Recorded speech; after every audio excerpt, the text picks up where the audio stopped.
आज हम स्टार्ट करेंगे इकोलॉजी का एक नया चैप्टर बायोडाइवर्सिटी एंड कंजर्वेशन। इस चैप्टर को ज़्यादातर बच्चे बहुत इंटरेस्ट के साथ नहीं पढ़ते हैं क्योंकि इसमें डेटा काफ़ी सारा दे रखा है, बहुत सारे नंबर्स आपको याद करने हैं, बहुत सारी परसेंटेज याद करनी है।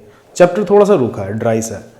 मैं इस चैप्टर को आपको इस तरीके से बताऊंगा जैसे कि हम कुछ बातें कर रहे हैं, कुछ ऐसी बातें जो पढ़ाई के अलावा हमारे लिए बहुत ज़रूरी हैं। तो इस चैप्टर को इसलिए भी कोर्स में रखा गया ताकि जब आप इसे सुनेंगे और ध्यान से सुनेंगे तो आपको भी लगेगा कि कुछ ऐसी चीज़ें अभी हमारी दुनिया में ऐसी मौजूद हैं कि जिस पर हमारा ध्यान देना ज़रूरी है। और इसलिए भी ज़रूरी है कि नीट में से सवाल आते हैं, जैसे कि इस साल में नीट से इससे 2 क्वेश्चन आए थे। मैं शुरू करता हूँ।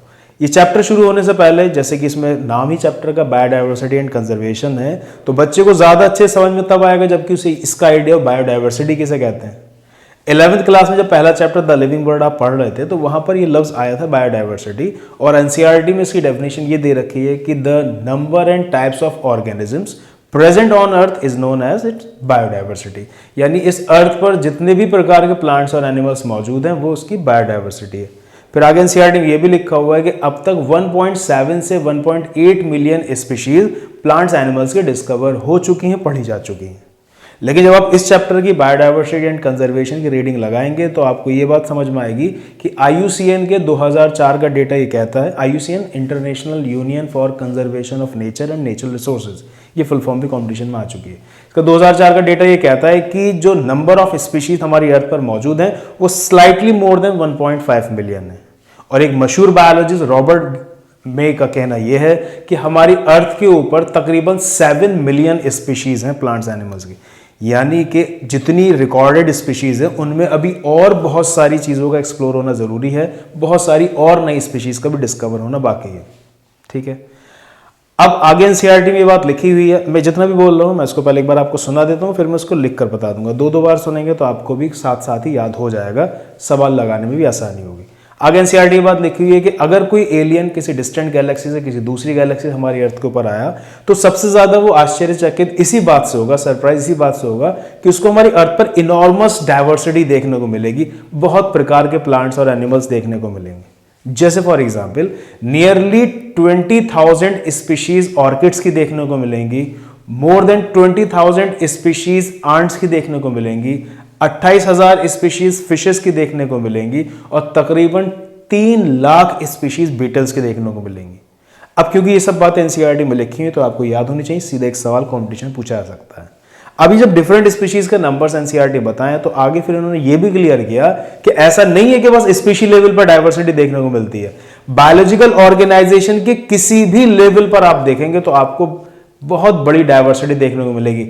अब बायोलॉजिकल ऑर्गेनाइजेशन किसी भी लेवल से मतलब ये, जब इकोलॉजी का आपने पढ़ना शुरू किया था तो वहां पर एक बात आई थी कि मैक्रो मॉलिक्यूल से मिलकर बनते हैं सेल, सेल से मिलकर बनता है टिश्यू, टिश्यू से ऑर्गन, ऑर्गन से इंडिविजुअल ऑर्गेनिज्म, ऑर्गेनिज्म से पॉपुलेशन, पॉपुलेशन से कम्युनिटी, कम्युनिटी से इकोसिस्टम, इकोसिस्टम से बायोम।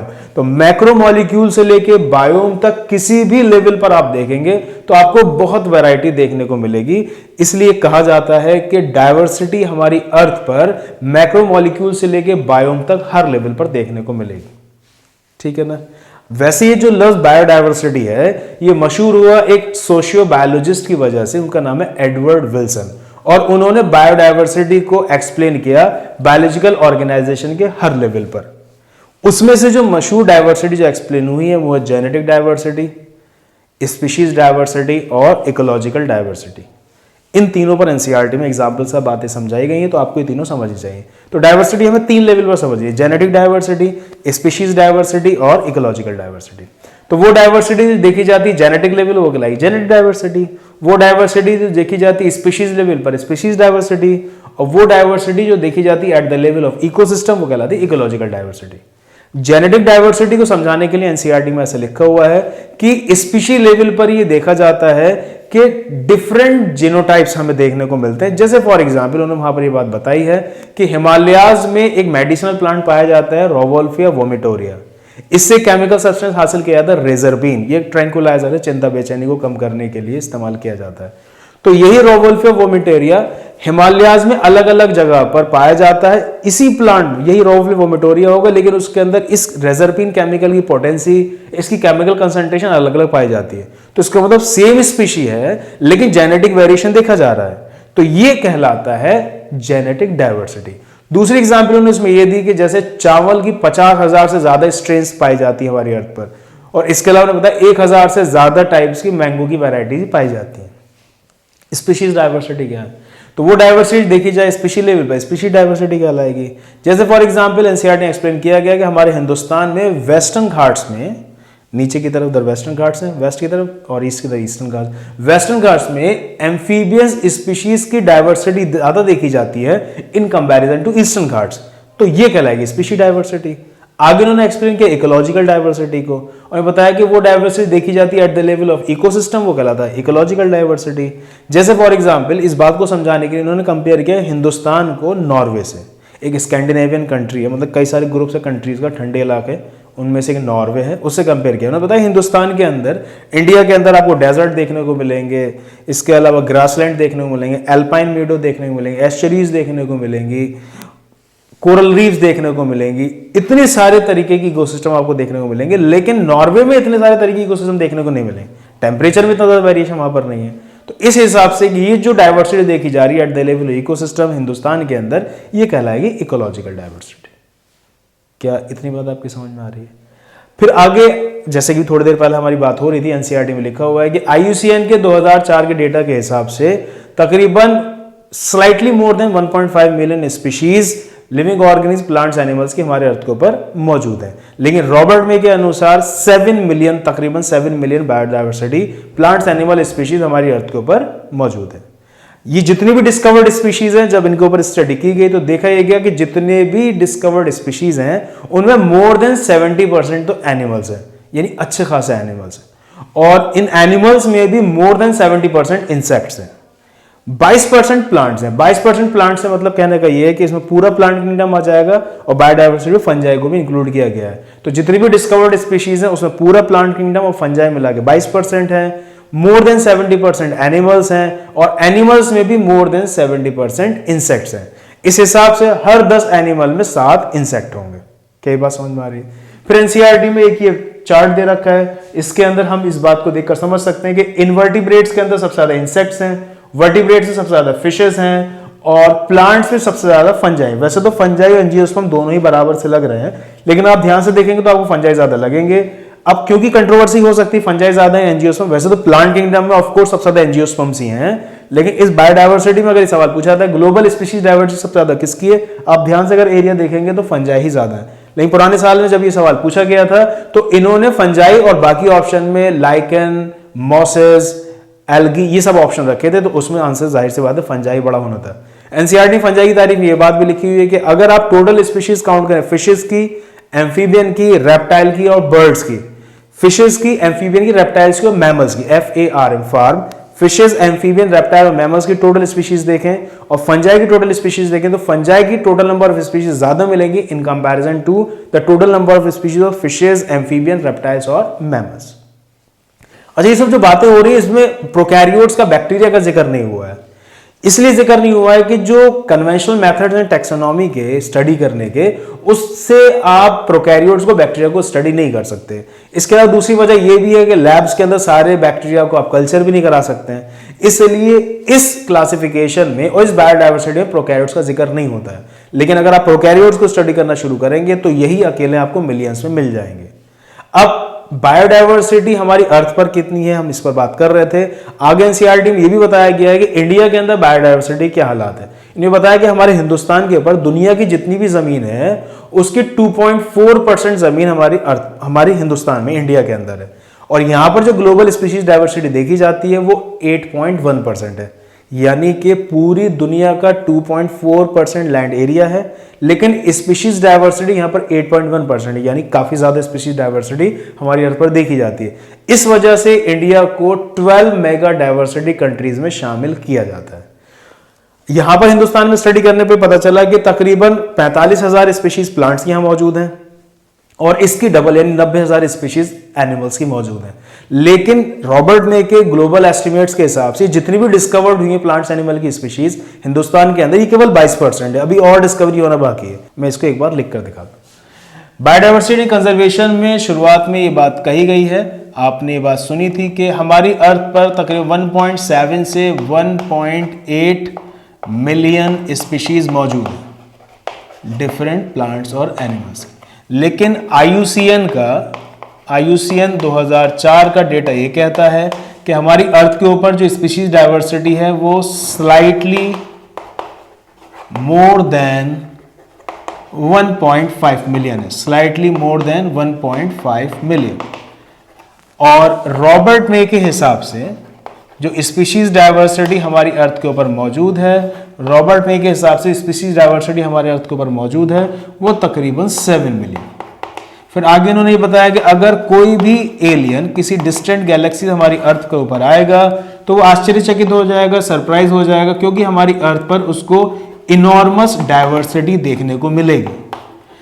फिर उन्होंने बताया कि जैसे फॉर एग्जांपल, इस बात को समझाने के लिए बताया कि नियरली 20,000 स्पीशीज ऑर्किड्स की देखने को मिलेंगी, और मोर देन 20,000 स्पीशीज आंट्स की देखने को मिलेंगी, 28,000 स्पीशीज फिशेस की देखने को मिलेंगी, और 3 लाख स्पीशीज बीटल्स की देखने को मिलेंगी, घुन जो गेहूं वगैरह में हो जाते हैं। फिर आगे एनसीईआरटी बताया कि ऐसा नहीं है कि आपको सिर्फ स्पीशी लेवल पर डाइवर्सिटी देखने को मिलेगी, बायोलॉजिकल ऑर्गेनाइजेशन के हर लेवल पर, यानी कि मैक्रो मॉलिक्यूल से बायोम तक जितने भी लेवल्स आपने बायोलॉजिकल ऑर्गेनाइजेशन के पढ़े हैं, हर लेवल पर आपको डाइवर्सिटी देखने को मिलेगी। ये जो लफ्ज बायोडाइवर्सिटी है ये पॉपुलर हुआ एक मशहूर सोशियोबायोलॉजिस्ट की वजह से। इनका नाम है एडवर्ड विल्सन। तो सवाल पूछा सकता है कि टर्म बायोडाइवर्सिटी पॉपुलराइज हुई एक सोशियोबायोलॉजिस्ट की वजह से, उनका नाम है एडवर्ड विल्सन। इन्होंने बायोलॉजिकल ऑर्गेनाइजेशन के हर लेवल पर डाइवर्सिटी को एक्सप्लेन किया। उसमें से मशहूर है जेनेटिक डाइवर्सिटी,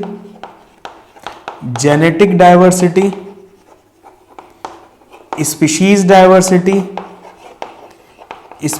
डाइवर्सिटी और इकोलॉजिकल डाइवर्सिटी। तो जेनेटिक लेवल पर जो डाइवर्सिटी देखी जाती है वो कहलाती है जेनेटिक डाइवर्सिटी। यहाँ पे बताया कि एक सिंगल स्पीशी में आपको जेनेटिक वेरिएशन देखने को मिल सकते हैं। जैसे फॉर एग्जांपल हिमालयाज में जो एक मेडिसिनल प्लांट पाया जाता है उसका नाम है रवोल्फिया वोमिटोरिया, एक मेडिसिनल प्लांट है वोमिटोरिया।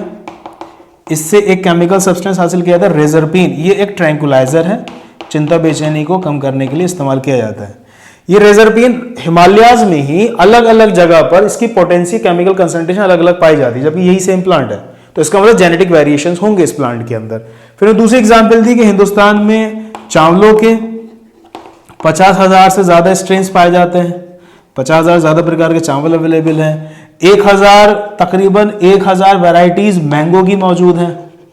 तो ये सब एग्जाम्पल इन्होंने समझाई है जेनेटिक डाइवर्सिटी। स्पीशीज डाइवर्सिटी में बताया कि जो वेस्टर्न घाट्स है, जैसे फॉर एग्जांपल ये हमारा अर्थ है, इंडिया है, और इसमें इधर की तरफ ये वेस्टर्न घाट्स है। वेस्टर्न घाट्स में एम्फीबियंस स्पीशीज की डाइवर्सिटी ज्यादा देखी जाती है। तो एम्फीबियन स्पीशीज की डाइवर्सिटी ज्यादा देखी जाती है वेस्टर्न घाट्स में in comparison to Eastern Ghats. ये कहलाएगा स्पीशीज डाइवर्सिटी। इकोलॉजिकल डाइवर्सिटी में इन्होंने हिंदुस्तान के इकोसिस्टम को कंपेयर किया एक ठंडी कंट्री नॉर्वे से, स्कैंडिनेवियन कंट्री है, और फिर उन्होंने बताया कि हिंदुस्तान में आपको काफी सारे इकोसिस्टम देखने को मिलेंगे, जैसे डेजर्ट है, कोरल लीफ है, रेन फॉरेस्ट है, एल्पाइन मीडो है, काफी सारे, लेकिन नॉर्वे में आपको इतना देखने को नहीं मिलेंगे। ये कहलाता है ecological diversity.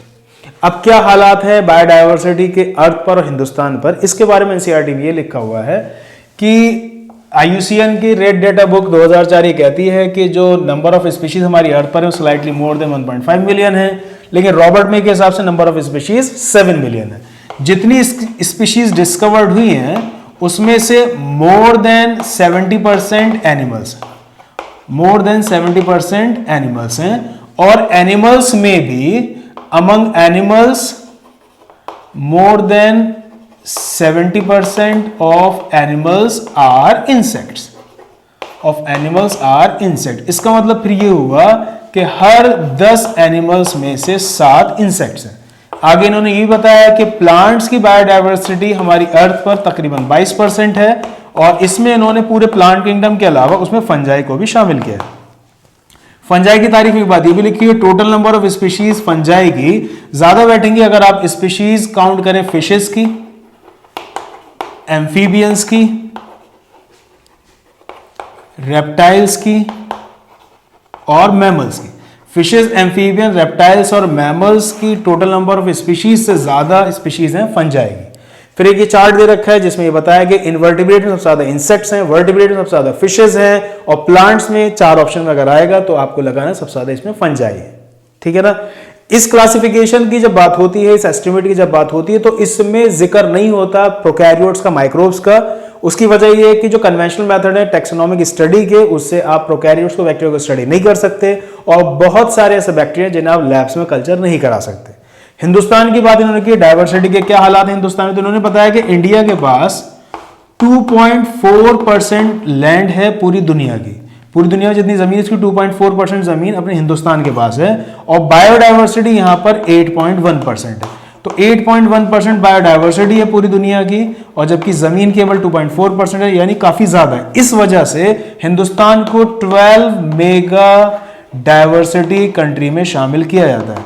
12 mega diversity country में शामिल किया जाता है। क्या इतनी बात आपको समझ में आ रही है? फिर आगे भी लिखा हुआ कि इंडिया के अंदर तकरीबन 45,000 नियरली 45,000 स्पीशीज प्लांट्स की मौजूद हैं, और इस तकरीबन इसकी दुगनी, यानी इस हिसाब से हम कह सकते हैं नियरली 90,000 स्पीशीज एनिमल्स की मौजूद है। इतने डिस्कवर्ड है। लेकिन जो रॉबर्ट ने के ग्लोबल एस्टिमेट जिन्हें बोला था मेज ग्लोबल एस्टिमेट्स, इन्होंने अपनी रिसर्च से अंदाजा ये लगाया है कि जितने भी ये प्लांट्स एनिमल्स हिंदुस्तान में डिस्कवर हुए हैं ये केवल 22% हैं जितने एक्चुअल में हैं उसके 22%। इसका मतलब इन रॉबर्ट में के एस्टिमेट के हिसाब से अभी तकरीबन नियरली 1 लाख प्लांट स्पीशीज और डिस्कवर्ड होना बाकी है, 1 लाख प्लांट स्पीशीज और डिस्कवर होना बाकी है और 3 लाख एनिमल स्पीशीज और डिस्कवर होना बाकी है। 3 लाख एनिमल स्पीशीज और डिस्कवर होना बाकी। क्या इतनी बात समझ में आ गई? नेक्स्ट टॉपिक है हमारा पैटर्न्स ऑफ बायोडायवर्सिटी। तो हमारी अर्थ पर पैटर्न क्या है बायोडायवर्सिटी का, इसे हम 2 तरीके से समझ सकते हैं। Latitudinal gradients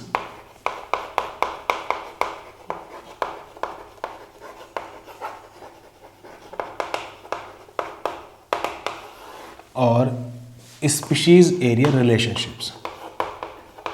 species area relationship.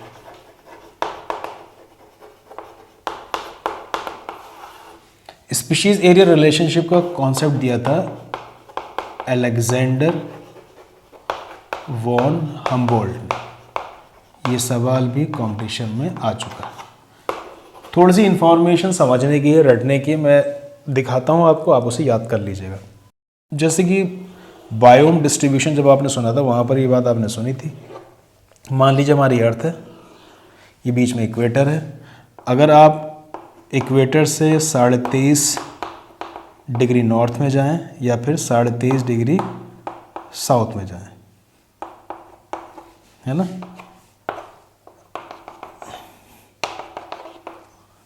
ये ट्रॉपिकल एरियाज कहलाते हैं ना। उसके पीछे सब ट्रॉपिकल है, फिर टेम्परेट है, ये ट्रॉपिकल है, ये टेम्परेट है और यहाँ पर ये नॉर्थ पोल और ये इधर साउथ पोल। ये कहलाता है आर्कटिक टुंड्रा और ये एंटार्कटिक टुंड्रा। यहाँ पर एनसीईआरटी में आर्कटिक लफ्ज़ का जिक्र किया है। इन्होंने बताया कि मैक्सिमम बायोडायवर्सिटी देखी जाती है ट्रॉपिकल एरियाज़ में, मॉडरेट देखी जाती है टेम्परेट रीजन में और मिनिमम देखी जाती है आर्कटिक में, यानी कि पोल। ठीक है। उसमें भी इन्होंने बताया कि जो सबसे ज़्यादा डाइवर्सिटी देखी जाती है प्लांट्स और एनिमल्स की वो ट्रॉपिकल एरियाज़ में देखी जाती है, यानी इक्वेटर से 23.5 डिग्री नॉर्थ और 23.5 डिग्री साउथ की तरफ आप जाएंगे। इस बात को समझाने के लिए उन्होंने वहाँ पर कुछ एग्जाम्पल भी दिए हैं। जैसे फॉर एग्जाम्पल उन्होंने बताया कि कोलंबिया जो कि इक्वेटर के पास ही मौजूद है, यहाँ पर आपको बर्ड्स की 1400 स्पीशीज़ 1400 स्पीशीज़ देखने को मिलेंगी। इंडिया जो कि इक्वेटर के आसपास ही है ज़्यादातर पोर्शन इसका, यहाँ पर आपको बर्ड्स की 1200 स्पीशीज़ देखने को मिलेंगी। इसके अलावा मैंने बताया कि न्यूयॉर्क जो कि 41 डिग्री नॉर्थ में है, यहाँ पर बर्ड्स की स्पीशीज़ आपको 105 देखने को मिलेंगी। और इसके अलावा ग्रीनलैंड जो कि 41 डिग्री नॉर्थ में है, यहाँ पर बर्ड्स की स्पीशीज़ आपको 56 देखने को मिलेंगी। तो ये बात समझ में आ रही है, जैसे जैसे हम इक्वेटर से दूर जा रहे हैं वैसे वैसे स्पीशीज़ भी कम होती चली जा रही। ट्रॉपिकल एरियाज़ की एक बेहतरीन एग्जाम्पल आती है ट्रॉपिकल रेन फॉरेस्ट में। हम बात करेंगे Amazon rain forest. Amazon rain forest जो कि साउथ अमेरिका में मौजूद है। एनसीईआरटी की बात लिखी हुई है कि अमेजन रेन फॉरेस्ट जो साउथ अमेरिका में मौजूद है, यहाँ पर पूरी अर्थ की सबसे ज़्यादा बायोडाइवर्सिटी देखी जाती है। इन्होंने यहाँ बताया क्या क्या पाया जाता है। बताया कि इस अमेजन रेन फॉरेस्ट के अंदर 1,25,000 स्पीशीज़ पाई जाती हैं। 1,25,000 स्पीशीज़ पाई जाती हैं इनवर्टिब्रेट्स की। इसके अलावा 40,000 स्पीशीज़ पाई जाती हैं प्लांट्स की। 3,000 स्पीशीज़ पाई जाती हैं फिशेस की। 1,300 स्पीशीज़ पाई जाती हैं बर्ड्स की। 427 स्पीशीज़ पाई जाती हैं एम्फीबियंस की। 427 स्पीशीज़ पाई जाती हैं मैमल्स की। और इसके अलावा 376 स्पीशीज़ पाई जाती हैं यहाँ पर रेप्टाइल्स। तो इतनी ज़बरदस्त वैरायटीज़ आपको इनवर्टिब्रेट्स की, प्लांट्स, एनिमल्स, एम्फीबियंस, मैमल्स की देखने को मिलती है अमेजन रेन फॉरेस्ट में। ये डेटा भी कॉम्पिटिशन में पूछा जा चुका है। फिर आगे इन्होंने बताया कि अभी और रिसर्च होना बाकी है। इस अमेजन रेन फॉरेस्ट में तकरीबन 2 मिलियन यानी 20 लाख इन्वर्टिब्रेट्स की अभी और स्पीशीज, इंसेक्ट्स की और स्पीशीज डिस्कवर होना बाकी है। अब एक सवाल ये बनता है कि ट्रॉपिकल एरियाज में ही इतनी ज़्यादा क्यों स्पीशीज डाइवर्सिटी पाई जाती है। तो इसकी वजह यह है कि टेम्परेट के कंपैरिजन में यहाँ पर ग्लेशिएशन इतना ज़्यादा नहीं होता है, मतलब बर्फबारी बहुत ज़्यादा नहीं होती, टेम्परेचर लगभग डिस्टर्ब नहीं होता है पूरे साल। अब एनसीईआरटी लिखो speciation is a function of time, यानी जो फॉर्मेशन होगा न्यू स्पीशी का एग्जिस्टिंग स्पेसिएशन बोलते हैं, इवोल्यूशन में ही सुनेंगे। तो ये स्पेसिएशन तभी होता है कि वक्त के साथ साथ चीज़ों में ज़्यादा बदलाव ना हो। इसमें सीजनल वेरिएशन बहुत ज़्यादा नहीं देखने को मिलते ट्रॉपिकल रेन फॉरेस्ट में। अब क्योंकि सूरज की रोशनी इक्वेटर में सबसे ज़्यादा आती है, जाहिर सी बात है जितना ज़्यादा इनपुट होगा सोलर एनर्जी की प्रोडक्टिविटी उतनी ज़्यादा होगी, इसलिए बहुत ज़्यादा स्पीशीज़ आपको ट्रॉपिकल एरियाज में देखने को मिलती हैं। कई बात समझ में आ रही है।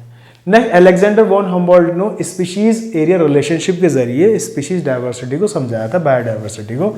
इसमें इन्होंने अपनी रिसर्च की थी साउथ अमेरिकन जंगल्स पर। कहाँ की थी इन्होंने अपनी रिसर्च? South American jungles.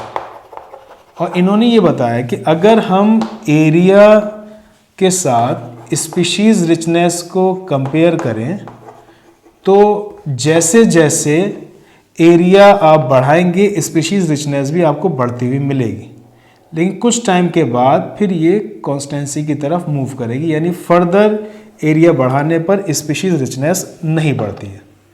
इसके लिए ये जो ग्राफ यहाँ पर नज़र आ रहा है इसको इन्होंने नाम दिया रेक्टेंगुलर हाइपरबोला। तो अगर एरिया के साथ स्पीशीज रिचनेस का ग्राफ बनाया जाता है तो कैसा मिलेगा वो? Rectangular hyperbola. ये सवाल कॉम्पिटिशन में आपसे पूछा जा सकता है।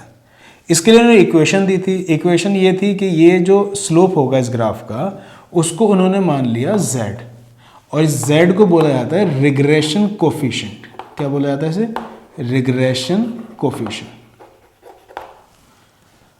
रिग्रेशन कोफिशिएंट का मतलब यहाँ पर ये था, एक छोटा सा इसमें फॉर्मूला भी, s is equal to C A to the power z। मैं बताता हूँ इसका मतलब क्या है। इसका मतलब फिर यह है कि जैसे जैसे आप एरिया बढ़ाएंगे वैसे वैसे स्पीशीज रिचनेस भी बढ़ेगी। एरिया बढ़ाते रहेंगे आप, स्पीशीज रिचनेस भी बढ़ती रहेगी, लेकिन एक टाइम के बाद जब आप एरिया बढ़ाएंगे तो स्पीशीज रिचनेस उतनी ज़्यादा बढ़ती हुई आपको नहीं मिलेगी, यानी यहाँ पर अब कमी आती चली जा रही है। अब इसको ऐसा समझिए जैसे सपोज आप 100 मीटर स्क्वायर का एरिया देख रहे हैं, सपोज आपको स्पीशीज़ भी 100 मिल रही हैं, फिर आप 200 मीटर स्क्वायर का एरिया देख रहे हैं, फिर आपको स्पीशीज़ भी 200 मिल रही हैं। आप 300 मीटर स्क्वायर का एरिया देख रहे हैं, लेकिन अब की बार आपको स्पीशीज 250 मिली। 400 मीटर स्क्वायर का एरिया देखें, सब स्पीशीज आपको 300 मिली। यानी जैसे जैसे आप एरिया बढ़ाते चले जाओगे, शुरुआत में तो स्पीशीज रिचनेस, स्पीशीज डाइवर्सिटी बढ़ती हुई नजर आएगी, उसके बाद फिर वो धीरे धीरे कम होने लगेगी। ये कहलाता है रिग्रेशन हो रहा है स्पीशीज डाइवर्सिटी में। इसे समझने के लिए इन्होंने एक फॉर्मूला दिया, S = CA⁴Z, और इसको जब लॉगरिथम में लॉग इसके ऊपर लगाया तो आपको मिली एक स्ट्रेट लाइन। तो स्ट्रेट लाइन मिलती है लॉग वाले फॉर्मूले में, फिर यहाँ पर हो जाएगा log S = log C + Z log A।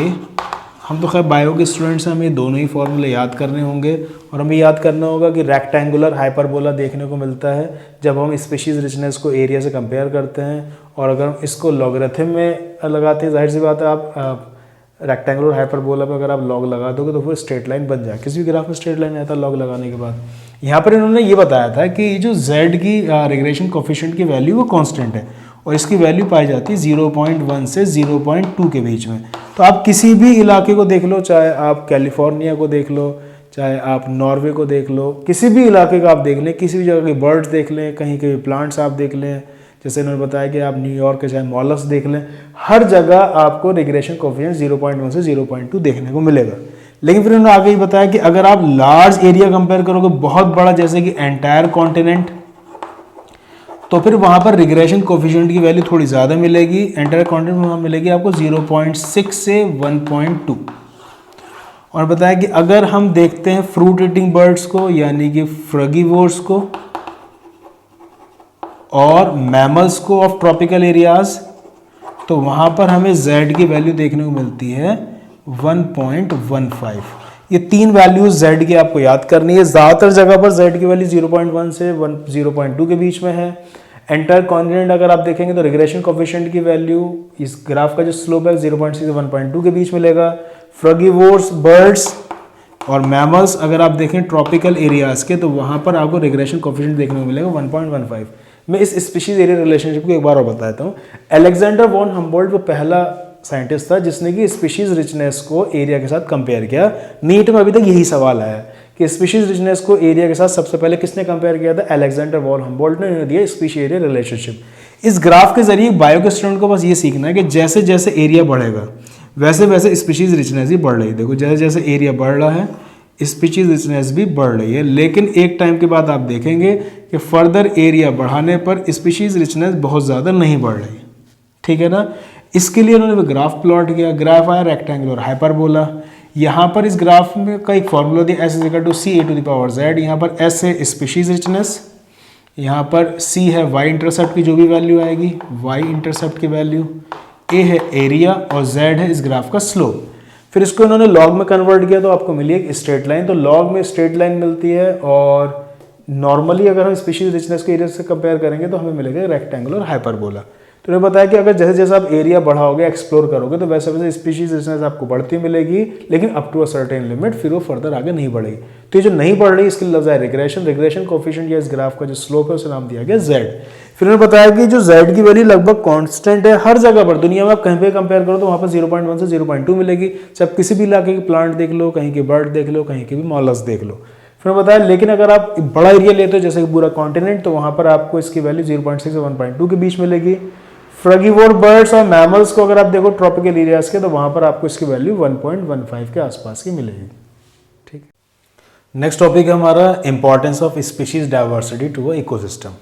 अभी थोड़ी देर पहले हम ये सुन रहे थे कि स्पीशीज डाइवर्सिटी कहाँ सबसे ज़्यादा देखी जाती है, कहाँ कम और कहाँ बहुत कम। जैसे इक्वेटर में ट्रॉपिकल एरियाज पे बहुत ज़्यादा देखी जाती है, टेम्परेट में उससे कम, और आर्कटिक एंटार्कटिक टुंड्रा में और भी कम देखी जाती है। और ट्रॉपिकल एरियाज़ में भी जो अमेजन रेन फॉरेस्ट है साउथ अमेरिका में, वहाँ सबसे ज़्यादा डाइवर्सिटी स्पीशीज ही देखी जाती है। अब सवाल ये कि अगर स्पीशीज डाइवर्सिटी ज़्यादा है तो फिर उससे क्या होगा? तो ऐसा मानना है बायोलॉजिस्ट का कि जिस इलाके में स्पीशीज डाइवर्सिटी ज़्यादा होती है वो ज़्यादा स्टेबल होता है, वो कम्युनिटी ज़्यादा स्टेबल होती है।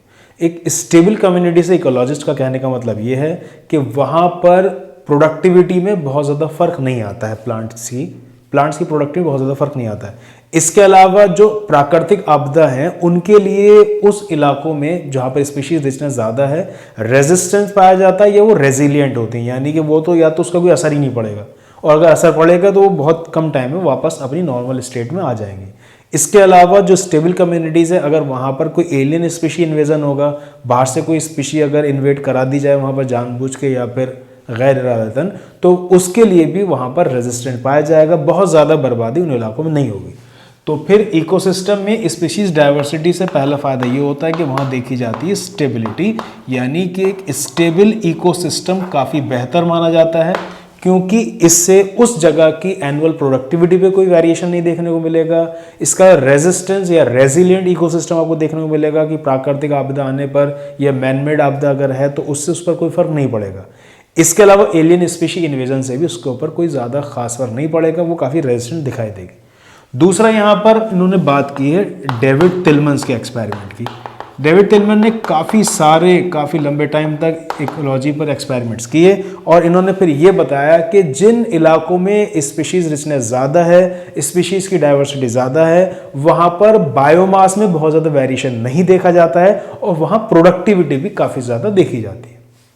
इसके अलावा स्पीशीज़ रिचनेस को लेकर एक बहुत बेहतरीन एक्सपेरिमेंट हुआ जिसे बोला जाता है रिवेट पॉपर हाइपोथेसिस। एक हाइपोथेसिस है पॉल एलरिक की। पॉल एलरिक ये एक स्टैनफोर्ड इकोलॉजिस्ट, इन्होंने अपनी बात को समझाने के लिए कि स्पीशीज रिचनेस के किसी भी इकोसिस्टम में क्या फ़ायदे हो सकते हैं, उसके लिए इन्होंने एक एनालॉगी तैयार की, यानी कंपैरेटिव स्टडी की, और इन्होंने इकोसिस्टम को कंपेयर किया एयरप्लेन से। इन्होंने बताया कि जिस तरीके से एक एयरप्लेन बहुत सारे रिवेट्स से बनता है, जैसे एयरप्लेन के जो डिफरेंट पार्ट्स होते हैं वो जोड़े नहीं जाते हैं, उनमें जो रिवेट्स आपको दिखाई दे रहे हैं, इन रिवेट्स से उन चीज़ों को जोड़ा जाता है। तो जिस तरीके से एक एयरप्लेन को बनाने में बहुत सारे रिवेट्स इन्वॉल्व हैं, उसी तरीके से इकोसिस्टम को बनाने में बहुत सारी स्पीशीज इन्वॉल्व होते हैं। फिर उन्होंने बताया कि जिस तरीके से एयरप्लेन में भी वो रिवेट ज़्यादा इंपॉर्टेंट है जो कि विंग्स में लगे हुए हैं, उसी तरीके से इकोसिस्टम में भी वो स्पीशीज ज़्यादा इंपॉर्टेंट होती हैं जो कि कीस्टोन स्पीशीज है। वो बहुत थोड़े अमाउंट में होती है लेकिन बहुत इंपॉर्टेंट रोल प्ले करती हैं।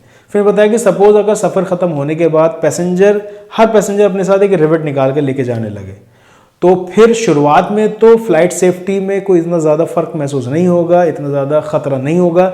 लेकिन अगर ये प्रोसेस लगातार चलता रहे, मुसलसल चलता रहे, तो एक ज़माना ऐसा आएगा कि वो काफ़ी ख़तरनाक हो जाएगा, एयरप्लेन काफ़ी वीक हो जाएगा। फिर उन्होंने इसको इस तरीके समझाया कि अगर किसी इकोसिस्टम से धीरे धीरे स्पीशीज़ ख़त्म होने लगे तो शुरुआत में तो इसका एहसास नहीं होगा कि क्या नुकसान हो रहा है, लेकिन अगर ये सिलसिला मुसलसल चलता रहे तो एक टाइम ऐसा आएगा पूरा का पूरा इकोसिस्टम बर्बाद हो जाएगा।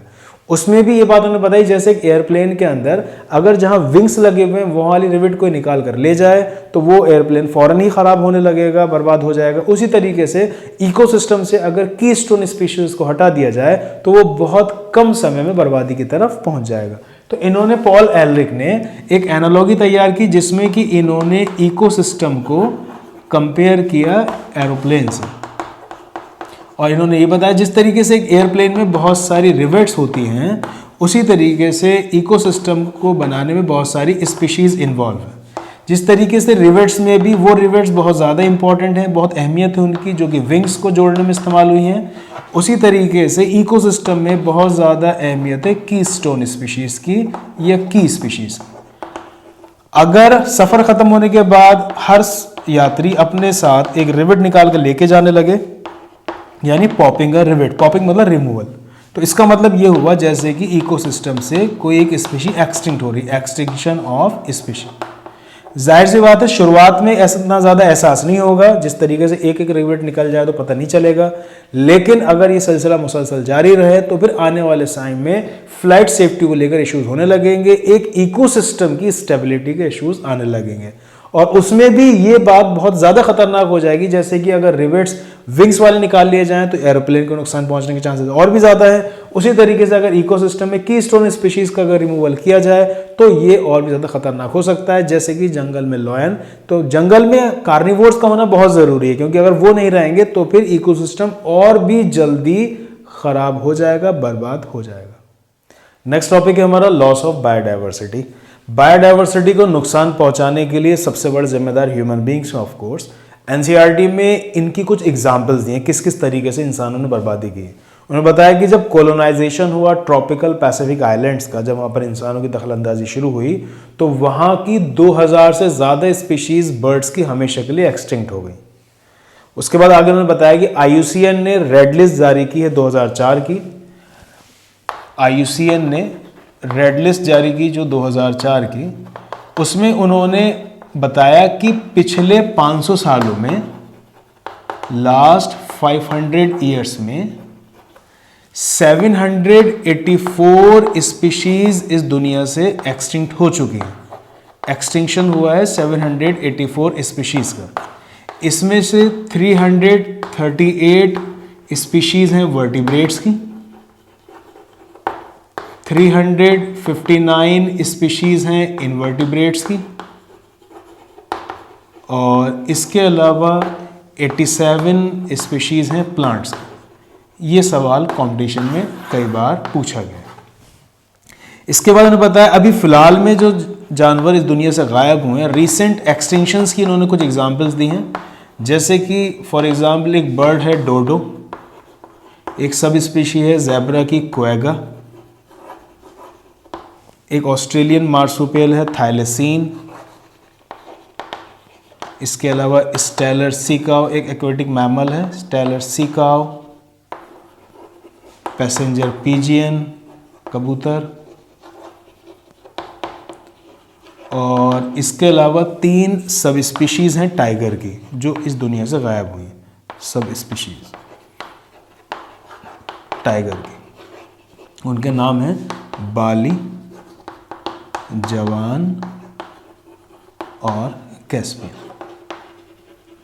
ये नाम से सवाल पूछे जा सकते हैं। आगे फिर एनसीईआरटी ने बताया पिछले 20 साल में 27 स्पीशीज इस दुनिया से गायब हुई हैं। फिर उन्होंने बताया कि जब केयरफुल स्टडी हुई इन एक्सटिंक्शंस पर, तो ये समझ में आया कि एक्सटिंक्शन रैंडम नहीं है कि कहीं से कोई भी जानवर गायब हो रहा है। सबसे ज़्यादा खतरा, सबसे ज़्यादा नुकसान पहुंच रहा है एम्फीबियंस को। फिर उन्होंने बताया कि इस वक्त 15,500 से ज़्यादा एम्फीबियन स्पीशीज़ ऐसी हैं दुनिया में which are facing the threat of extinction. तो एक सवाल कॉम्पिटिशन में पूछा जा सकता है कि कितनी एम्फीबियन स्पीशीज़ ऐसी हैं दुनिया में which are facing the threat of extinction. तो आपने आंसर लगाना है मोर देन 15,500 एम्फीबियन स्पीशीज़ हैं। इनमें से 650 से ज़्यादा स्पीशीज़ तो खुद हिंदुस्तान से, more than 650 amphibian species India में हैं which are facing the threat of extinction. आगे इन्होंने कुछ परसेंटेज भी दिए। इन्होंने बताया कि इस वक्त 12% of total birds species, 23% of total mammals species, इसके अलावा 32% ऑफ एम्फीबियन स्पीशीज़, और इसके अलावा 31% ऑफ जिम्नोस्पर्म स्पीशीज़ ऐसी हैं दुनिया में मौजूद which are facing the threat of extinction. ये सवाल भी कॉम्पिटिशन में कई बार पूछा गया है, आप इसको याद भी कर सकते हैं। 12% बर्ड्स हैं, 12 का डबल 24, एक कम करेंगे 23, बर्ड्स के बाद मैमल्स, 23 का उल्टा करेंगे 32, 32% एम्फीबियन, एक कम करेंगे 31% जिम्नोस्पर्म्स ऐसे हैं which are facing the threat of extinction. फिर आगे एनसीईआरटी में ये लिखा हुआ है कि जब फॉसिल्स के ऊपर स्टडी हुई तो बात ये समझ में आई कि ऐसा ही पहली बार नहीं हो रहा है कि मास एक्सटिंक्शंस ऑर्गेनिजम्स का, प्लांट एनिमल स्पीशीज का हो रहा है। जब से अर्थ बनी है 3 बिलियन ईयर्स पहले से अगर हम अब तक देखें तो अब तक ऐसे 5 मास एक्सटिंक्शंस हो चुके हैं। ये अभी छठी बार हो रहा है।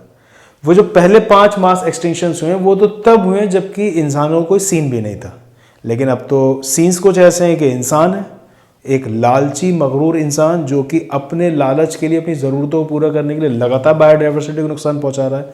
तो बायोलॉजिस्ट का कहना है कि अभी जो एक्सटिंक्शन हो रहा है वो पिछले एक्सटिंक्शन से ऐसे अलग है कि यहाँ अब एक्सटिंक्शन 100 से 1000 गुना ज़्यादा स्पीड से हो रहा है।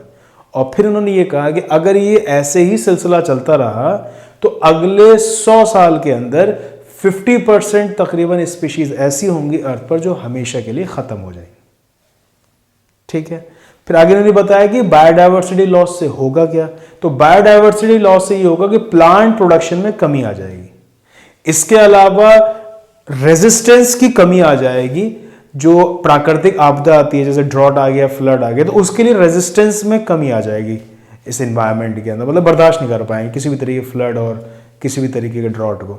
इसका मतलब है कि वेरिएबिलिटी देखी जाएगी इकोसिस्टम सर्विसेज के अंदर, जैसे कि प्लांट प्रोडक्टिविटी में वेरिएशन देखा जाएगा, इसके अलावा जो वाटर का यूज़ करते हैं प्लांट उसमें वेरिएशन आ जाएगा, और इसके अलावा काफ़ी सारी पेस्ट और डिजीज साइकिल में भी वेरिएशन आ जाएगा। तो इन सब चीज़ें, ये सब जो बायोडाइवर्सिटी लॉस हो रहा है, इनसे इन लेवल पर नुकसान देखने को मिलेंगे।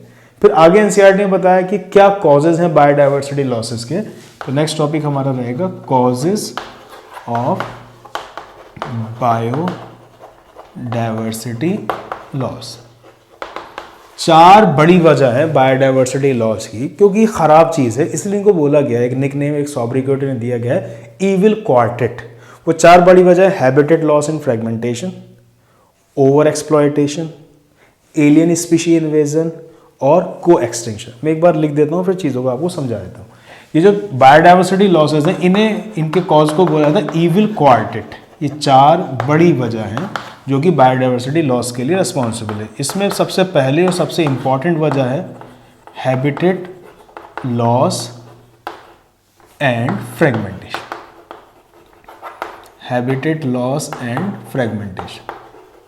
ये सवाल कंपटीशन में आ चुका है कि major cause of biodiversity loss is, आपको आंसर लगाना था हैबिटेट लॉस एंड फ्रेगमेंटेशन। इसके अलावा दूसरी बड़ी वजह है over exploitation. Over exploitation. Next alien species invasion. Alien species invasion और को एक्सटिंक्शन। को एक्सटिंक्शन। सबसे बड़ी वजह बायोडाइवर्सिटी लॉस की हैबिटेट लॉस एंड फ्रेगमेंटेशन। इसे समझाने के लिए बताया कि सबसे ज़्यादा बायोडाइवर्सिटी ट्रॉपिकल एरियाज में देखी जाती है। ट्रॉपिकल रेन फॉरेस्ट में आपने बायोम डिस्ट्रीब्यूशन में भी सुना था। ट्रॉपिकल एरियाज कौन से होते हैं? इक्वेटर से 23.5 डिग्री नॉर्थ और 23.5 डिग्री साउथ में आप जाए। इन्होंने बताया कि ट्रॉपिकल रेन फॉरेस्ट किसी ज़माने में अर्थ पर 14% से ज़्यादा थे। इतना ज़बरदस्त तरीके से इनको काटा गया है, अभी तकरीबन 6% रह गए।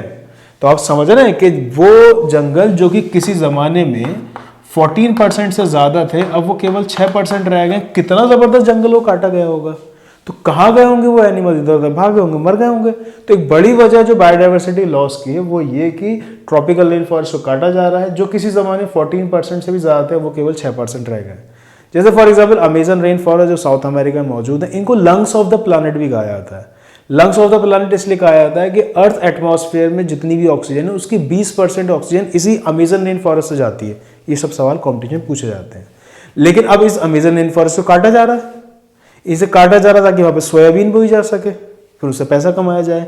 इन्हें काटा जा रहा है वहाँ पर ग्रासलैंड बनाने के लिए, ताकि फिर वहाँ पर कैटल्स को पाला जाए, फिर उनका गोश्त बेचा जाए। तो बीफ कैटल्स के लिए ग्रासलैंड बनाया जा रहा है, सोयाबीन बोया जा रहा है, अमेजन रेन फॉरेस्ट को काटा जा रहा है। अब ये तो हैबिटेट लॉस की बात हो गई। फ्रेगमेंटेशन में यहाँ पे इन्होंने बताया कि जब ये बड़े बड़े जंगलों को काट काट कर छोटा किया जाता है, तो उससे होता है कि बहुत सारे मैमल्स और बर्ड्स ऐसे हैं जिनको कि बड़ी टेरिटरी में रहने की आदत होती है। जाहिर सी बात है, उनके घरों को आप छोटा कर देंगे काट काट कर, तो छोटी जगह में रहेंगे, डिस्टर्ब होंगे और फिर अल्टीमेटली वो मर जाएंगे। इसके बाद बहुत सारे ऐसे एनिमल्स उनके अंदर माइग्रेटरी हैबिटेट होती है, वो एक जगह दूसरी जगह जाते हैं। जब उनके घूमने की जगह ही आप छोटी कर दो तो जिंदा ही कहाँ रह पाएंगे। दूसरा ओवर एक्सप्लॉयटेशन। ओवर एक्सप्लॉयटेशन उन्होंने बताया, देखो बायोडाइवर्सिटी से हमें बहुत सारे फायदे हैं, वहाँ से खाना मिल रहा है, रहने की जगह मिल रही है, लेकिन जब इंसान की ज़रूरत, नीड, उसकी ग्रीड, लालच में कन्वर्ट हो जाए तो फिर बर्बादियाँ होती हैं। जैसे कि जो फिलहाल में रिसेंट एक्सटिंक्शंस हुए हैं, ये सब एग्जाम्पल स्टेलर सीका और पैसेंजर पिजन, इन सब के ज़ाया होने के, एक्सटिंक्ट होने की सबसे बड़ी वजह यही है कि इनका ओवर एक्सप्लॉयटेशन हुआ। अगर इनको इतना ही इस्तेमाल किया था जितनी ज़रूरत है तो इस दुनिया से ख़त्म नहीं होते। ओवर एक्सप्लॉयटेशन भी एक वजह, सबसे बड़ी वजह तो habitat loss and fragmentation. Next alien species invasion. Alien species invasion से मतलब ये आपने किसी एक जगह बाहर से कोई दूसरी स्पीशी का इंट्रोडक्शन करा दिया, चाहे वो जानबूझकर कराया हो या फिर वो पता भी नहीं था कितना नुकसान कर देंगे। जैसे एनसीईआरटी में 2 जगह जिक्र हुआ, एक तो वाटर हायासिंथ जिसे इकॉर्निया क्रैसिपिस कहा जाता है, इसके खूबसूरत फ्लावर्स की वजह से हिंदुस्तान में लाया गया। इसके अलावा पार्थेनियम जिसे कैरेट ग्रास बोला जाता है, एनसीईआरटी में इसका जिक्र है, इंपोर्टेड वीट के साथ इसे हिंदुस्तान लाया गया आ गया था। और इसके अलावा एक लैंटेना। इन तीनों का हिंदुस्तान आने के बाद जो नुकसान हुआ है ये मतलब जानबूझ के नहीं लाया गया, ये आ गए। लेकिन दूसरी एग्जाम्पल्स भी हैं जो डेलिबरेटरी एलियन स्पीशी इन्वेजन हुआ है, जैसे कि एक बहुत बड़ी मछली है नाइल पर्च। नाइल पर्च इसको इंट्रोड्यूस किया गया लेक विक्टोरिया में, ईस्ट अफ्रीका में। लेक विक्टोरिया ईस्ट अफ्रीका में इसको इंट्रोड्यूस करने के बाद देखा यह गया कि इसने, अब बहुत बड़ी मछली होती है, मतलब आप गूगल पे फोटो देखें, दो पूरे पूरे बड़े बड़े आदमी उस मछली को पकड़ कर, अच्छी खासी बड़ी मछली। इसको जब लेक विक्टोरिया में इंट्रोड्यूस किया गया तो इसने वहां की सैक्लेड फिश को खाना शुरू कर दिया और कुछ ही समय के अंदर इसने 200 से ज्यादा स्पीशीज ऑफ साइक्लिड फिश को खा के निपटा दिया। मतलब 200 से ज्यादा साइक्लिड फिश की स्पीशीज इस दुनिया से हमेशा के लिए खत्म हो गई इस नाइल पर्च के इंट्रोडक्शन की वजह से। ये ने पकड़ के खा गई, इसलिए ये भी एग्जाम्पल प्रेडेशन की हो जाएगी। कॉम्पिटिशन में प्रेडेशन की एग्जाम्पल में इससे सवाल पूछा जाता है। तो नाइल पर्च लेक विक्टोरिया में ईस्ट अफ्रीका में इंट्रोड्यूस की गई और इसने वहां के 200 से ज्यादा स्पीशीज और साइक्लिड फिश को निपटा दिया। तो ये हुआ एलियन स्पीशी इन्वेजन में नुकसान। दूसरा देखा जाता है कि हिंदुस्तान में मतलब इलीगली अफ्रीकन कैटफिश को इंट्रोड्यूस किया गया। मछली है अफ्रीकन कैटफिश, इसको इलीगली हिंदुस्तान में इंट्रोड्यूस किया गया। तो जो हिंदुस्तान की कैटफिशेस थी, इंडिजिनस कैटफिशेस थी, ये उनको थ्रेटन करने लगी, नुकसान पहुंचाने लगी। तो ऐसी तो चीजें खत्म होती हैं, जाया होती हैं जब बाहर से कोई एलियन स्पीशी का इन्वेजन किया जाता है। तो बाहर से कोई स्पीशी इंट्रोड्यूस की जाती है, उसके असर यहाँ पे बर्बादी होने लगती है। तो नाइल पर्च की एग्जाम्पल इंपॉर्टेंट है, अफ्रीकन कैटफिश की एग्जाम्पल इंपॉर्टेंट। इसके अलावा 3 plant, water hyacinth, एकॉर्निया, parthenium, carrot grass और लेंटेना। को एक्सटेंशन से मतलब है एक साथ खत्म हो जाना। जैसे कि आपने म्यूचुअलिज्म की एग्जांपल में सुना था कि कुछ ऐसे भी ऑर्गेनिज्म दुनिया में मौजूद हैं जो कि ऑब्लिगेट या म्यूचुअलिस्टिक रिलेशनशिप में रहते हैं। जाहिर सी बात है, एक खत्म होगा तो दूसरा ऑटोमेटिकली खत्म हो जाए। जैसे वहां पर आपने प्लांट इंसेक्ट पॉलिनेशन एग्जाम्पल सुनी थी, फिग ट्री एंड वास्प, और इसके अलावा ऑर्किड एंड बीज। तो जाहिर सी बात है, अगर फिग ट्री को खत्म कर दिया जाए तो वास्प तो ऑटोमेटिकली खत्म हो जाएंगे, या वास्प को मार दिया जाए तो फिग ट्री खत्म हो जाएंगे। ऐसे ही बीज अगर खत्म हो जाएंगी तो ऑर्किड खत्म हो जाएंगे। तो क्योंकि दोनों सिम्बायोटिक रिलेशनशिप में, म्यूचुअलिस्टिक रिलेशनशिप में, एक अगर उनमें से खत्म होगा दूसरा ऑटोमेटिकली खत्म हो जाएगा। ऐसे एग्जाम्पल उन्होंने एनिमल्स में दिए कि कुछ फिशेज ऐसी हैं उनके ऊपर कुछ पैरासाइट्स उनके साथ जुड़े रहते हैं। जाहिर सी बात है, अगर उन फिशेज को मार दिया जाएगा तो पैरासाइट तो ऑटोमेटिकली खत्म हो जाएंगे। समझ में आ रही बात? शुरुआत में एनसीईआरटी में बायोडाइवर्सिटी को समझाया गया, उसके बाद उसकी रिचनेस को समझाया गया, फिर ये बताया गया कि अर्थ पर बायोडाइवर्सिटी कितनी है, इंडिया में कितनी है। उसके बाद फिर बताया गया कि किन किन इलाकों में बायोडाइवर्सिटी ज़्यादा है, किन इलाकों में कम है। फिर उसके बाद बताया गया कि बायोडाइवर्सिटी लॉस कैसे हो रहे हैं। अब उसके बाद बताया कि why should we conserve biodiversity, मतलब हम क्यों बचाएं बायोडाइवर्सिटी। तो उसमें फिर एनसीईआरटी ने बताया कि 3 वजह है बायोडाइवर्सिटी को बचाने की। 3 तरीके से हम इसको समझा सकते हैं। नैरो यूटिलिटेरियन, मतलब कि जो हमें डायरेक्ट फ़ायदे हो रहे हैं। ब्रॉडली यूटिलिटेरियन, मतलब जो ब्रॉड लेवल पर हमें फ़ायदा देखने को मिलेगा। और एथिकल, मतलब कुछ प्रिंसिपल वैल्यूज़ की बिहाफ पर। नैरो यूटिलिटेरियन में बताया कि बायोडाइवर्सिटी से हमें, जो हमारे चारों तरफ डिफरेंट ऑर्गन से हमें बहुत सारी चीज़ें मिल रही हैं, जैसे कि फूड, जैसे प्लांट से हमें सीरियल्स मिल रहे हैं, फ्रूट्स मिल रहे हैं, वेजिटेबल्स मिल रहे हैं। इसके अलावा लकड़ी मिल रही है जलाने के लिए, फायरवुड। कंस्ट्रक्शन पर्पज़ के लिए हमें टिम्बर मिल रहा है। बहुत सारे इकोनॉमिक पर्पज़ के लिए, इंडस्ट्रियल पर्पज़ के लिए हमें परफ्यूम मिल रहे हैं, और टैनिन्स मिल रहे हैं, गम्स मिल रहे हैं, रेजिन्स मिल रहे हैं। इसके अलावा बहुत सारे प्लांट्स ऐसे हैं जिनसे दवाइयाँ बनाई जाती हैं। इस वक्त मार्केट में जितनी दवाइयाँ अवेलेबल हैं, 25% दवाइयाँ ऐसी हैं जो कि प्लांट से बनाई जाती हैं।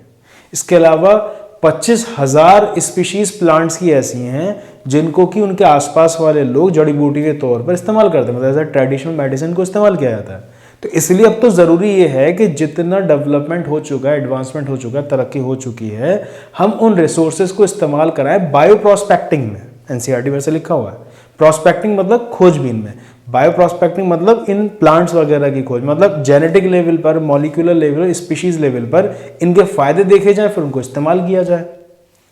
ब्रॉडली यूटिलाइजेशन क्या है, मतलब बड़े लेवल पर क्या फ़ायदा है। बड़े लेवल फ़ायदा ये है कि ये जो बायोडाइवर्सिटी इकोसिस्टम सर्विसेज प्रोवाइड कर रही है। आपने इकोसिस्टम में भी लास्ट में सुना था, जैसे कि अमेजन रेन फॉरेस्ट है, इसे लंग्स ऑफ द प्लैनेट क्यों कहा जा रहा है, क्योंकि हमारे अर्थ एटमॉस्फेयर की जो 20% ऑक्सीजन वो यहीं से आ रही है। अब आप अमेजन रेन फॉरेस्ट को ही निपटा दे रहे हो तो फिर ऑक्सीजन की दिक्कत होगी नहीं होगी। फिर उन्होंने आगे समझाने के लिए लिखा कि ऑक्सीजन की वैल्यू आप ऐसे नहीं समझोगे। आप अपने घर के आसपास अगर कोई अस्पताल है तो वहां पर जाके मालूम करके आइए कि एक ऑक्सीजन सिलेंडर पेशेंट को कितने का पड़ रहा है। उसके बाद आपको इस फ्री वाली ऑक्सीजन की अहमियत का अंदाज़ा होगा। सो इन्होंने बताया कि जैसे अगर ये जंगल ही ख़त्म कर दिए जाएंगे तो बहुत सारे ऑर्गेनिज्म, इंसेक्ट्स वगैरह तो वैसे ही ख़त्म हो जाएंगे, बर्ड्स, बैट्स, जिनसे पॉलिनेशन हो रहा है। जब पॉलिनेशन नहीं होगा तो फिर फ्रूट और सीड आपको कैसे मिलेगा? सेक्सुअल रिप्रोडक्शन तो पॉलिनेशन के बाद ही होता है ना, एंजियोस्पर्म्स के अंदर। जिम्नोस्पर्म्स के अंदर भी पॉलिनेशन के जरिए ही उनके अंदर फर्टिलाइजेशन हो रहा है।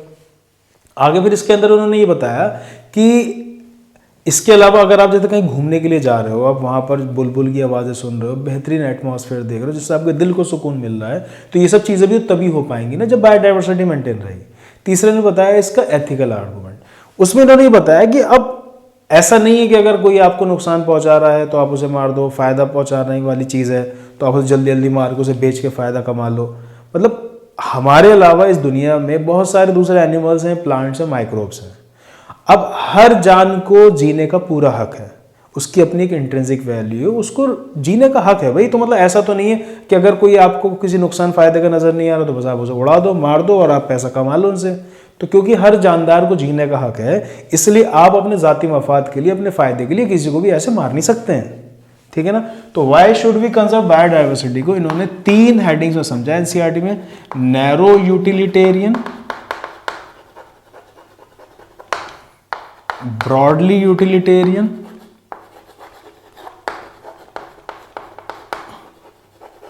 आर्गुमेंट, और इसके अलावा इसका एथिकल कॉज बताया। फिर नेक्स्ट है कि how do we conserve biodiversity, हम कैसे बचा सकते हैं बायोडाइवर्सिटी को। तो बायोडाइवर्सिटी को 2 तरीके से बचाया जा सकता है, एक इन सितु कंजर्वेशन से और एक एक्स सितु कंजर्वेशन। मैं थोड़े से नाम लिख देता हूँ, चीज़ों को समझाने में आसानी हो। तो कंजर्वेशन ऑफ बायोडाइवर्सिटी 2 तरह से किया जा सकता है। कंजर्वेशन ऑफ बायोडाइवर्सिटी 2 तरीके से किया जा सकता है। एक कहलाता है इन सितु कंजर्वेशन और दूसरा कहलाता है एक्स सितु कंजर्वेशन। इन सितु कंजर्वेशन का मतलब है ऑन साइट कंजर्वेशन और एक्स सितु कंजर्वेशन का मतलब है ऑफ साइट कंजर्वेशन। अब जैसे सपोज टाइगर को बचाना है, तो टाइगर को बचाने के लिए आप पूरा जंगल, पूरा इकोसिस्टम अगर बचाएंगे तो कहलाएगा इन सितु, उसको उसी के घर में हिफाजत करेंगे आप उसकी। एक्स सितु कंजर्वेशन उस केस में क्या आता है, सपोज कोई थ्रेटेंड स्पीशीज, एंडेंजर्ड स्पीशीज, आपको लग रहा है कि मतलब पूरा तो जंगल तो बहुत बड़ा होता है, जो चोरी करने वाले वो तो कहीं से भी घुस जाएंगे, आप कितने ही कैमरा लगा लें, कितनी सिक्योरिटी बढ़ा लें, तो ऐसे में लग रहा है कि अगर थोड़ी लापरवाही बरती गई तो वो तो खत्म हो जाएगा इस दुनिया से। तो उस प्लांट या एनिमल को वहां से उठा के फिर मैन मेड इकोसिस्टम में रखा जाता है, तो उसको उसके घर से उठा के किसी दूसरी जगह हिफाजत की जाए उसकी, तो एक्स सितु कंजर्वेशन। उसे बचाने के लिए उसी के घर में, उसी फॉरेस्ट में, पूरे फॉरेस्ट को प्रोटेक्शन दिया जा रहा है, तो वो कहलाता है इन सितु कंजर्व। अब इनमें कुछ एग्जांपल्स हैं जो कंपटीशन में पूछे जाते हैं, वो नाम आपको याद होना चाहिए। तो जो इन सितु कंजर्वेशन है इसमें कई सारे नाम आ जाते हैं, जैसे कि इसमें आ जाएगा नेशनल पार्क,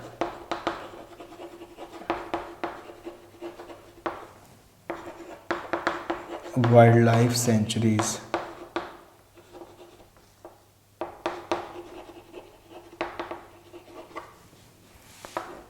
बायोस्फीयर रिजर्व,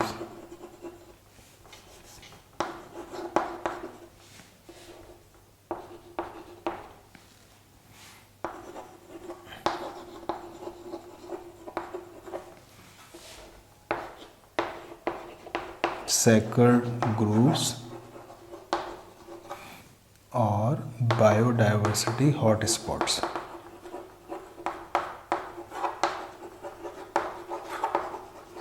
ये सब तो नाम हो गए इन सितु कंजर्वेशन के। National park, wild life sanctuaries, biosphere reserve, sacred grooves और बायोडाइवर्सिटी हॉटस्पॉट। वो कंपटीशन में करते क्या है, 3 नाम इधर से दे देंगे, एक नाम उधर से दे देंगे, पूछेंगे इनमें से कौन सा इन सितु कंजर्वेशन की एग्जाम्पल नहीं है, या 3 नाम उधर से दे देंगे, एक इधर से दे देंगे, पूछेंगे इनमें से कौन सा एक्स सितु कंजर्वेशन एग्जाम्पल नहीं। तो सबसे पहले तो आपको इनके नाम ही याद होने चाहिए। एक्स सितु कंजर्वेशन के अंदर एग्जाम्पल्स आ जाएंगी, जैसे कि यहाँ पर gene bank, seed bank, pollen bank, in vitro fertilisation,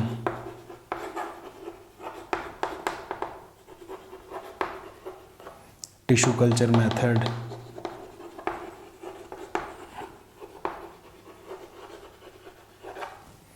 cryo preservation,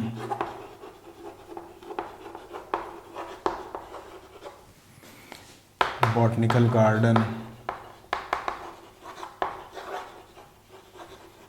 zoological parks, इसके अलावा वाइल्ड लाइफ सफारी पार्क्स। इस पर बहुत बार सवाल आया, wild life safari parks. Wild life safari park इधर इससे मिलता जुलता नाम है वाइल्ड लाइफ सेंचुरीज, तो इन पर सवाल पूछ लिया था, बच्चे कंफ्यूज हो जाते हैं, तो वो पार्क सब एक साथ हैं, वाइल्ड लाइफ सेंचुरीज।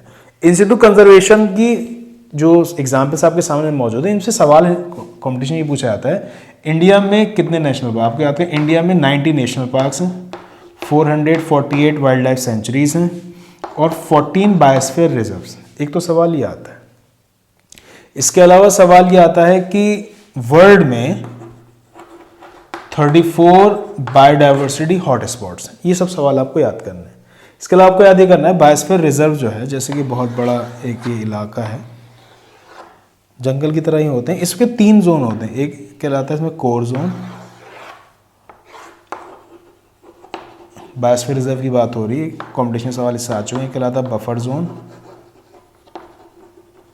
और सबसे बाहर वाला कहलाता है transition zone. Transition zone, core zone biosphere reserve की वो जगह जहां पर कि इंसानों की एंट्री अलाउ नहीं, no human activities allowed, no human activities allowed, human activity allow नहीं। बफर जोन में इस्तेमाल किया जाता है इसको रिसर्च और एजुकेशनल एक्टिविटीज़ के लिए, रिसर्च और एजुकेशनल एक्टिविटीज़ के लिए। जो बाहर वाला ट्रांजिशन जोन है, यहाँ पर कबीले वाले अपना घर बनाते हैं और क्रॉपिंग वगैरह खेती बाड़ी भी कर लेते हैं। तो ट्रांजिशन जोन में खेती बाड़ी हो जाती है, घर बनाते लोग, ह्यूमन सेटलमेंट देखा जाता है यहाँ पर, ह्यूमन सेटलमेंट, और इसके अलावा यहाँ क्रॉपिंग वगैरह देखी जाती है। बफर जोन को रिसर्च एजुकेशन एक्टिविटीज़ के लिए, टूरिज्म के लिए भी इस्तेमाल किया जाता है, लेकिन कोर जोन में ह्यूमन की एंट्री अलाउ नहीं। ये सवाल कॉम्पिटिशन में आ चुका है। सैक्रेड ग्रुप से मतलब, सैक्रेड से मतलब है पूजनीय, मतलब रिलीजियस एस्पेक्ट, और ग्रुप का मतलब है पेड़। तो कुछ पेड़ ऐसे हैं दुनिया में जिनको कि लोग पूजते हैं, मतलब उनसे उनकी धार्मिक आस्था जुड़ी हुई है। अब क्योंकि उनसे उनकी धार्मिक आस्था जुड़ी हुई है तो फिर वो बचे हुए हैं, क्योंकि वो नुकसान पहुंचाने नहीं देंगे उनको कहीं से भी। तो इसलिए बहुत सारे ऐसे फॉरेस्ट हैं कि उनके अंदर मौजूद पेड़ और जानवरों की लोग हिफाजत करते हैं, क्योंकि उनसे उनकी धार्मिक आस्था, उनके रिलीजियस एस्पेक्ट जुड़े हुए हैं, तो इसलिए वो महफूज है। इन सैक्रेड ग्रुप में कई सारी चीज़ें आ जाती हैं, जैसे कि इसमें आ जाते हैं सैक्रेड फॉरेस्ट, सैक्रेड लेक्स और सैक्रेड प्लांट्स। एक फ़ायदा ये भी हुआ है क्योंकि इन सब से रिलीजियस एस्पेक्ट जुड़े, तो बहुत सारी ऐसी थ्रेटेंड स्पीशीज़ या रेयर स्पीशीज़ थी जो कि अगर इन इलाकों में ना होती तो लोग तो इन्हें निपटा देते। अब क्योंकि लोग का धार्मिक आस्था जुड़ी हुई है तो किसी को यहाँ पर नुकसान पहुँचाने नहीं देते।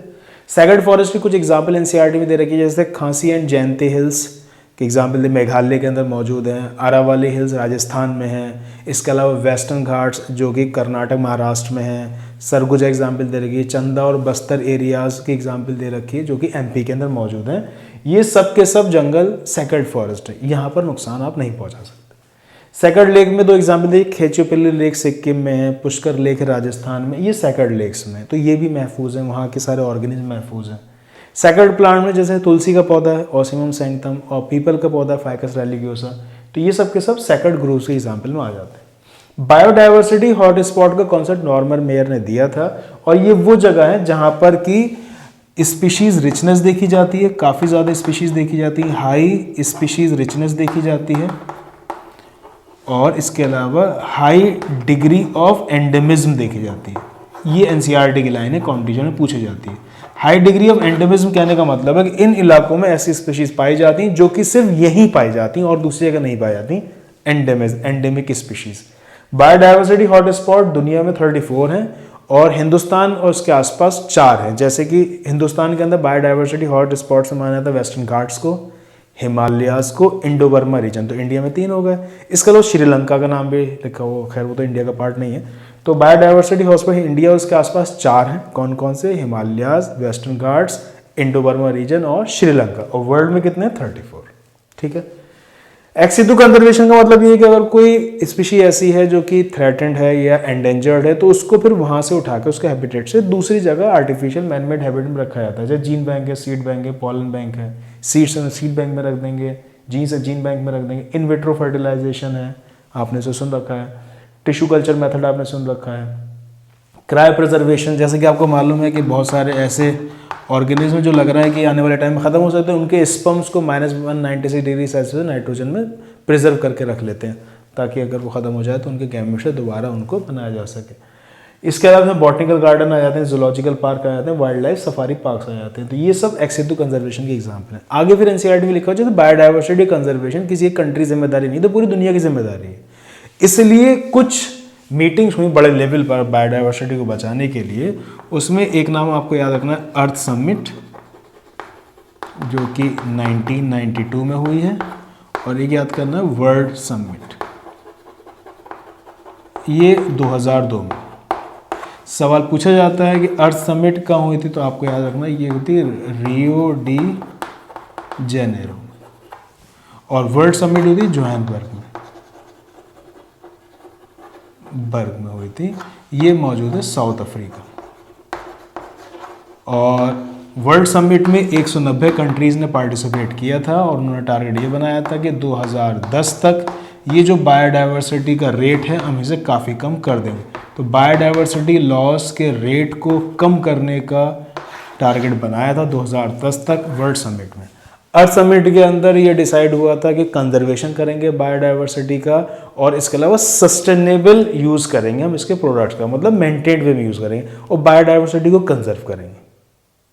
तो यहाँ पर आपका ये चैप्टर फिनिश हुआ। आप पूरे चैप्टर को ध्यान से सुनेंगे, जो जो बात मैंने आपसे कही, और साथ के साथ एनसीईआरटी की टॉपिक वाइज आप रीडिंग लगाएंगे। कोई भी सवाल ऐसा नहीं होगा जो कि आपका यहाँ पर कवर ना होगा, सारी चीज़ें आपकी कवर हो गई।